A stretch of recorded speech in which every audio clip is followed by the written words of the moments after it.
Muy buenos días, mis amados discípulos.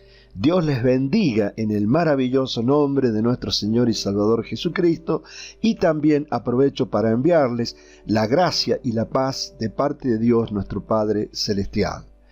Hoy deseo mostrarles un ejemplo de compromiso con mayúscula de una persona con Dios y con su palabra. Sin la menor duda que este contexto que les voy a compartir ha sido y sigue siendo un quebradero de cabeza para pastores, teólogos y estudiosos de la palabra de Dios. Esto es así porque el ser humano es tan soberbio que no deja que la palabra de Dios hable por sí misma. Por favor, le pido que me acompañen al libro de 2 de Corintios, capítulo 12, y leyendo en el versículo 7, dice así la maravillosa palabra de Dios. Y para que la grandeza de las revelaciones no me exaltase desmedidamente, me fue dado un aguijón en mi carne, un mensajero de Satanás que me abofetee para que no me enaltezca sobremanera. Bueno, esta es la famosa historia del aguijón en la carne del apóstol Pablo.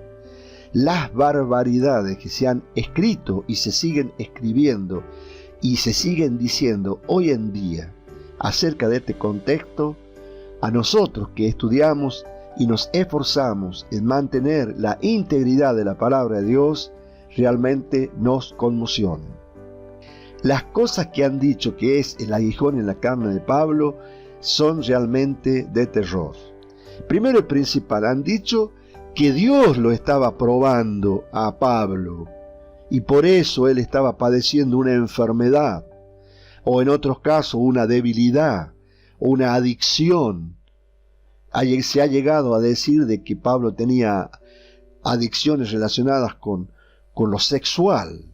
No alcanza ni siquiera a sostenerse en los inicios de este registro bíblico, porque en la palabra de Dios dice claramente que un mensajero de Satanás no venía de Dios, sino que viene de Satanás, para que me abofetee.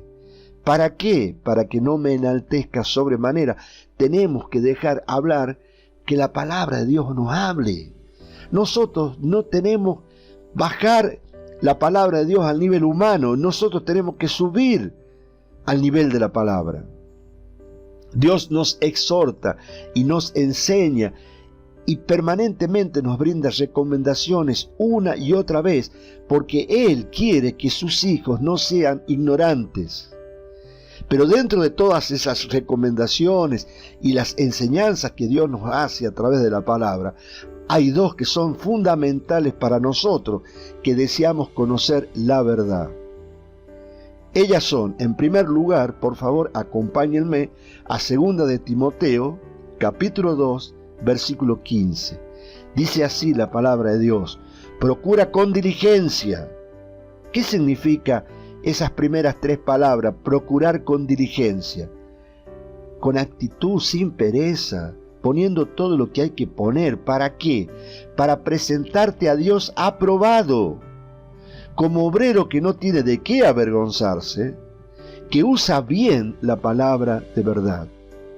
Y lamentablemente esta traducción Reina Valera no transmite el verdadero impacto de lo que significa usar bien la palabra de verdad. ¿Qué significa usar bien la palabra de verdad? Si nosotros recurrimos al texto crítico griego, vamos a descubrir que esa palabra, usa bien, significa corte correcto o dividir correctamente la palabra de verdad. Entonces, si yo lo traduzco correctamente, este versículo me está diciendo a mí que yo tengo que, con diligencia, sin pereza, presentarme a Dios aprobado como obrero que no se avergüenza porque divide correctamente la palabra de verdad. ¿Y qué significa dividir correctamente la palabra de Dios? Por ejemplo, dividirla correctamente a las administraciones.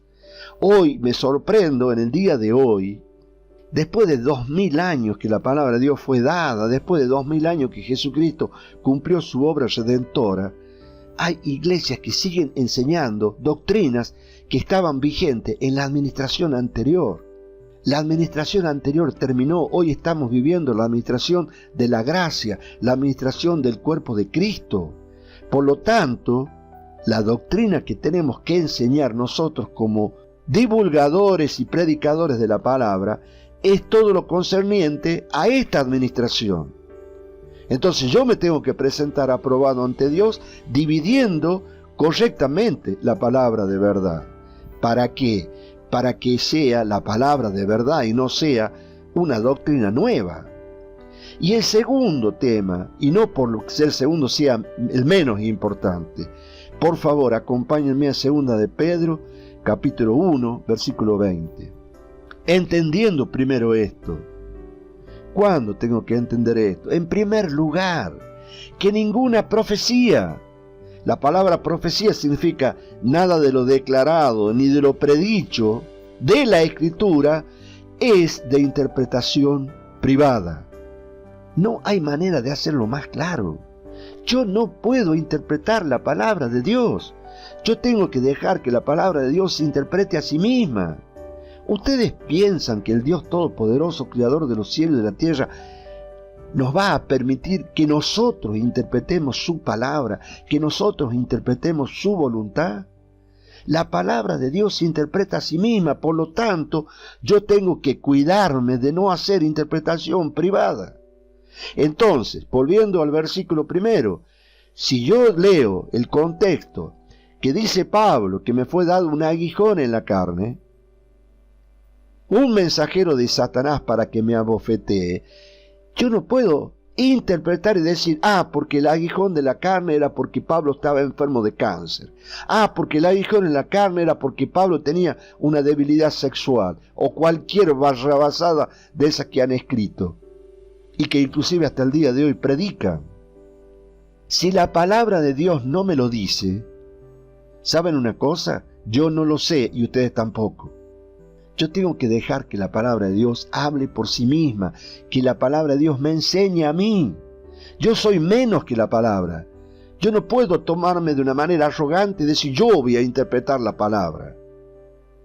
En primer lugar, debemos dividir correctamente la palabra de Dios y en segundo lugar, no debemos hacer interpretación privada, porque la palabra de Dios se interpreta a sí misma.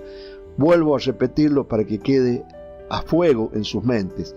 La palabra de Dios se interpreta a sí misma. ¿Y de qué manera se interpreta a sí misma? De tres maneras básicas y fundamentales. En primer lugar, en el versículo donde está escrito. En segundo lugar, en su contexto. Y en tercer lugar, en su uso previo. La palabra de Dios se interpreta a sí misma de tres maneras. En el versículo donde está escrito, en su contexto y en su uso previo. Usen esta regla y van a ver cómo la palabra de Dios encaja como anillo al dedo, con una precisión matemática y con una exactitud científica. Vuelvo a leer 2 de Corintios capítulo 12, versículo 7. Y para que la grandeza de las revelaciones no me exaltase desmedidamente, me fue dado un aguijón en mi carne, un mensajero de Satanás, que me abofetee para que no me enaltezca sobremanera. ¿Dice este versículo lo que significa el aguijón en la carne? No.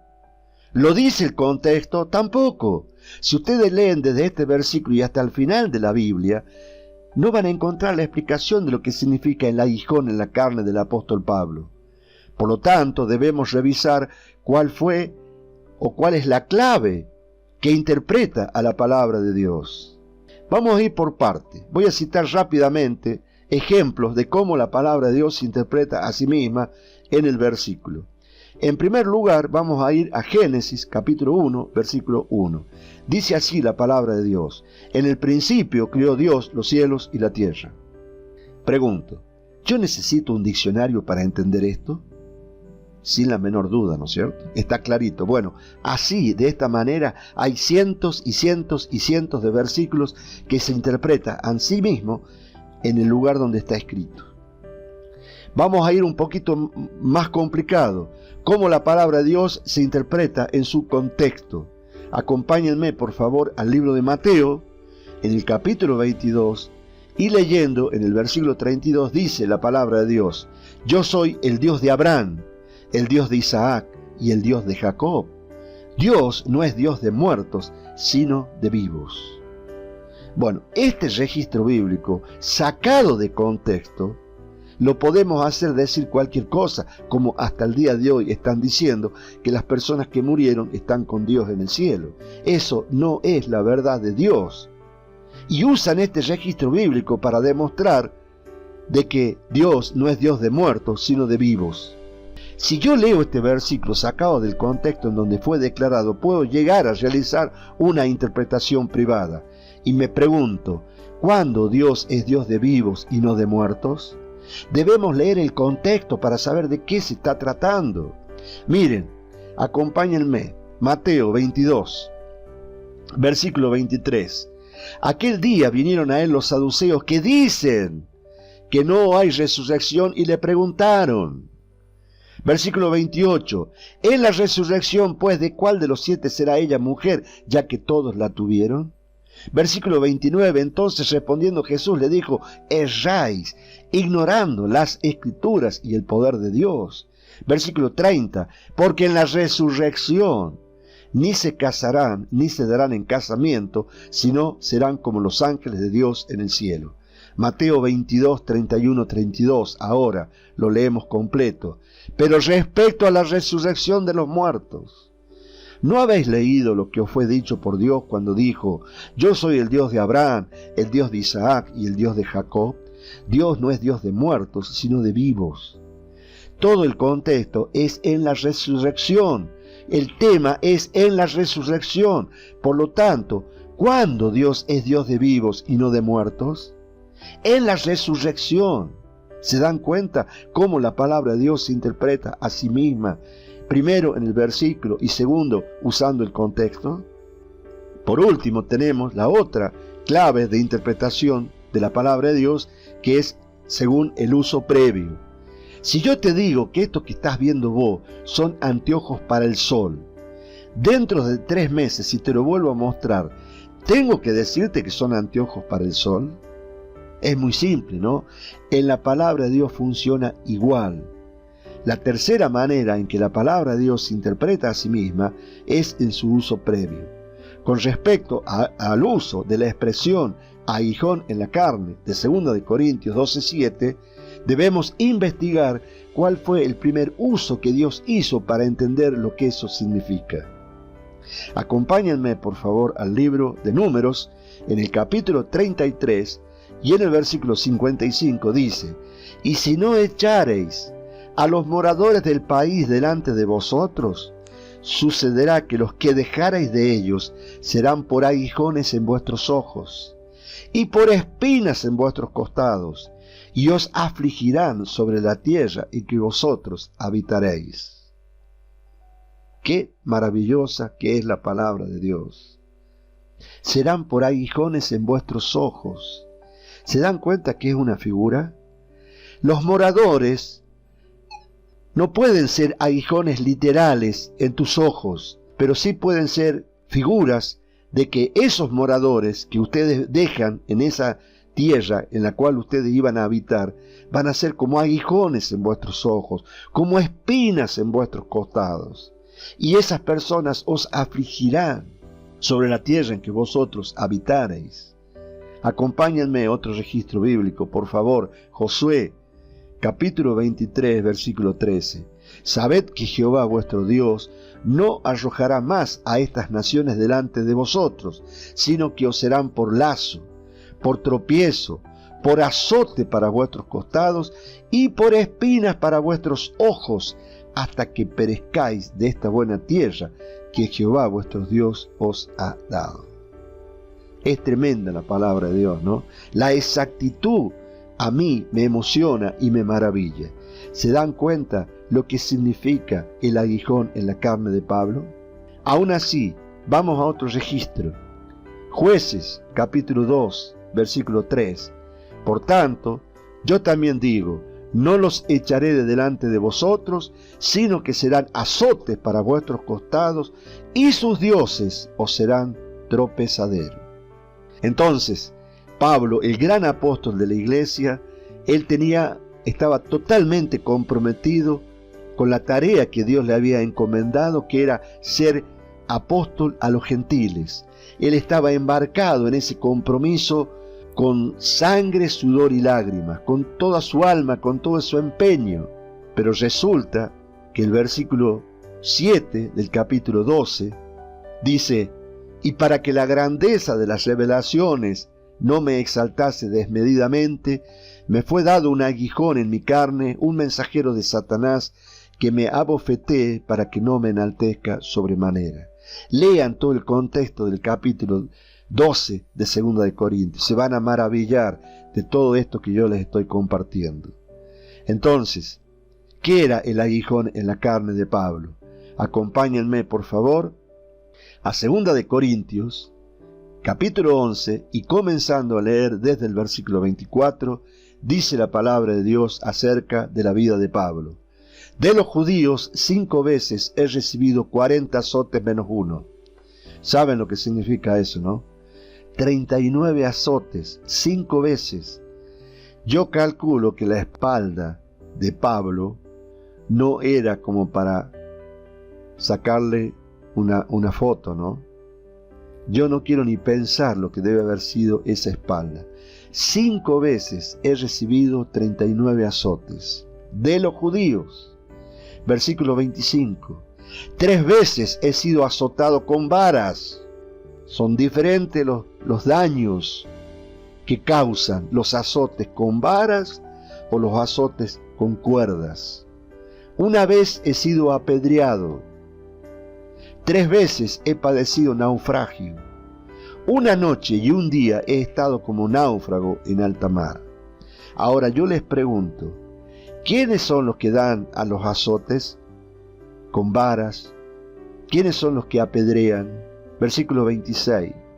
En camino muchas veces, en peligro de ríos, peligros de ladrones, peligros de los de mi nación, peligros de los gentiles, peligros en la ciudad, peligros en el desierto, peligros en el mar, peligros entre falsos hermanos, en trabajo y fatiga, en muchos desvelos, en hambre y sed, en muchos ayunos, en frío y en desnudez. Realmente, ¿quién de nosotros ha soportado el 1% de lo que soportó Pablo en la predicación del Evangelio de Cristo? ¿Quién de nosotros fue azotado 5 veces o 1 vez por predicar a Cristo? Eso realmente es compromiso. Las personas son las que generan estos daños y estos aguijones en la carne. Fíjense el versículo 28. Y además de otras cosas, lo que sobre mí se agolpa cada día, la preocupación por todas las iglesias. Ahora sí, pasemos por favor al capítulo 12 y comencemos a leer del versículo 8. Ante toda esta situación que acaba de citar Pablo, dice: respecto a lo cual 3 veces he rogado al Señor que lo quite de mí. Y me ha dicho: bástate mi gracia, porque mi poder se perfecciona en la debilidad. Por tanto, de buena gana, me gloriaré más bien en mis debilidades, para que repose sobre mí el poder de Cristo. Todo este contexto nos debe llamar a la reflexión pensando: ¿cuánto hemos hecho cada uno de nosotros por el Evangelio de Jesucristo? Esto realmente es compromiso con Dios y con su palabra. Hoy he tratado de demostrar el compromiso del gran apóstol de la iglesia y al mismo tiempo transmitirle una enseñanza clave para nosotros que somos estudiosos de la palabra de Dios, para que no hagamos interpretaciones privadas, para que enseñemos la verdad y para que nos presentemos aprobados delante de Dios como obreros que dividimos correctamente la palabra de Dios.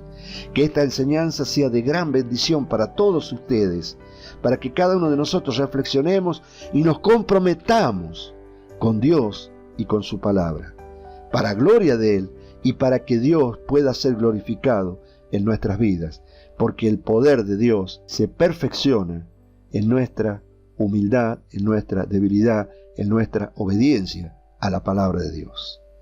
Que Dios los bendiga y nos vemos el próximo domingo. Chao, chao.